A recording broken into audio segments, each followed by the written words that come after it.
help me bridge a gap here, because what you just said is half of the equation. Freedom requires breathing room, but freedom also requires morality.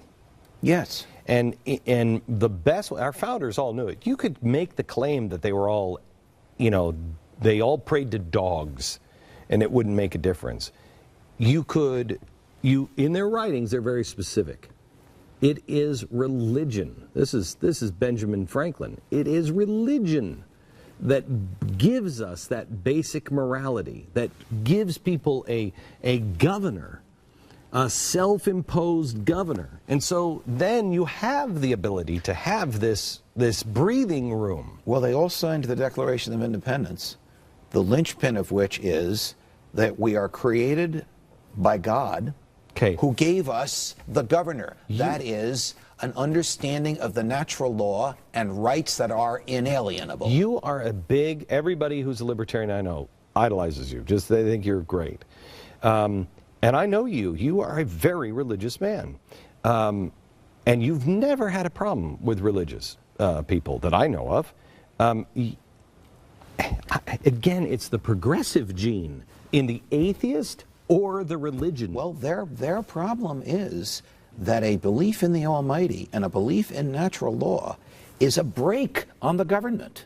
Right, I know that. And they fear that brake on the government because they think government is all good and government can do everything it wants. It's not all good, and it can't do whatever it wants. It can't violate the natural law. I don't want you to address I want you to address the libertarian and the religious person that says libertarians are dangerous because they're going to squash out all God, and the libertarians that say religious people are going to squash out all freedom. I have a lot of libertarian friends that do not share my religious views. I am an unabashed, old-fashioned, traditional, pre-Vatican II Roman Catholic. That means you and I have a lot in common. That means Orthodox Jews and I have a lot in common. That means that conservative Protestants and I have a lot in common. I also have a lot in common with libertarians, even if their views, like Ayn Rand, stem from a non-theistic belief. But for somebody to say that libertarians will crush freedom is insane. Libertarians will stop the government, which liberates freedom.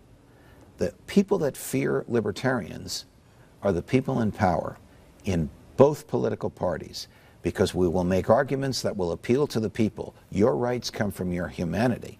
And the government, even by a majority, even a majority of everybody but one, can't vote to take the rights away from that one. That's how inalienable the rights are.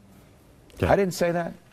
John Locke said it, and Thomas Jefferson repeated it. All right. Do you see a moment, a Sumter moment, where all of a sudden both parties, people just start to say, I don't want anything to do with that, and they come together for a libertarian? Well, that's the way the Soviet Union fell, without a shot being fired. When people in the government realized that they were undermining the bases for human happiness, human prosperity, and in the case of the Soviet Union, even human survival.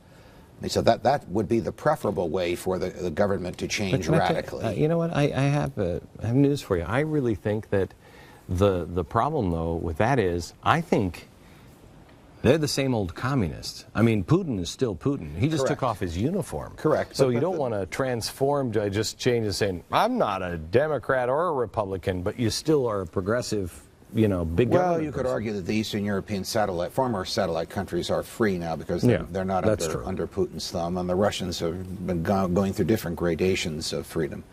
Look, do I think that Rand Paul could lead us to an era of prosperity, happiness, and small government where, like your coin says, never or mind your own business, the flip side, the right to be left alone? The answer is yes.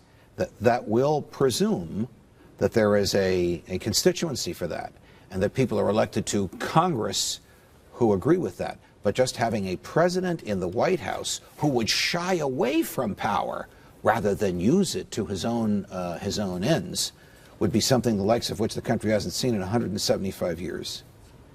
Do we get there? I think we can get there. I think Americans are getting to the point where they have had enough. 70% of Republicans saying we don't like the big government leadership that we've had. You more optimistic, less optimistic with who you see in Washington and what you hear from people? I am pessimistic with the people that are in Washington. I am optimistic that a significant change can happen in 2016 because it is so bad in 2013. And it's going to get worse in 2014 and 2015 as Obamacare comes off the horizon and into our bedrooms. I think these networks, I don't think the majority of them, these news people and everything else, I don't think they have any clue as to what's about to happen. I think we're about to endure some of the most trying times in the post-World War II era, and the electorate will react to that in 2016 by moving in huge numbers in the direction of a libertarian or libertarian-minded candidate, someone like Rand Paul. Does he bomb Syria? Rand Paul? No. This president. Yes. You think he does? Yes. I think he will bomb Syria, whether the Congress authorizes it or not, whether the deal with Putin works out or not. And why? I think What's his motivation? To appear tough, to vindicate a frivolous statement he made against Mitt Romney during the campaign, and because candidly, no matter where they come from on the political spectrum, all presidents like war. War is the health of the state for reasons that we all understand. And if he does that, he will be a candidate for impeachment. Will he be impeached? Probably not. He'll be a candidate for impeachment. I don't know if the party that currently runs the House of Representatives has the fortitude to do it. Do you think John Boehner has the fortitude? No. But I don't know if he'll be the speaker a year and a half from now. I don't know if John Boehner will be the speaker. I mean, I hear he is in real trouble. I mean, I hear he is. There's a real backlash. While we have been debating Syria, the government has reached its borrowing limit. $16.7 trillion. President Obama is about to ask for authority to borrow another trillion. When John Boehner says to the Republicans, you got to vote in favor of this, it will be the last straw to his speakership. Okay. Judge, as always, my friend. Pleasure, Glenn. Good to see you. Thank you. If you don't have it yet, Theodore and Woodrow, just a fantastic look at history. We remember history. We know what's coming our way. We'll at least know exactly what we're living in right now.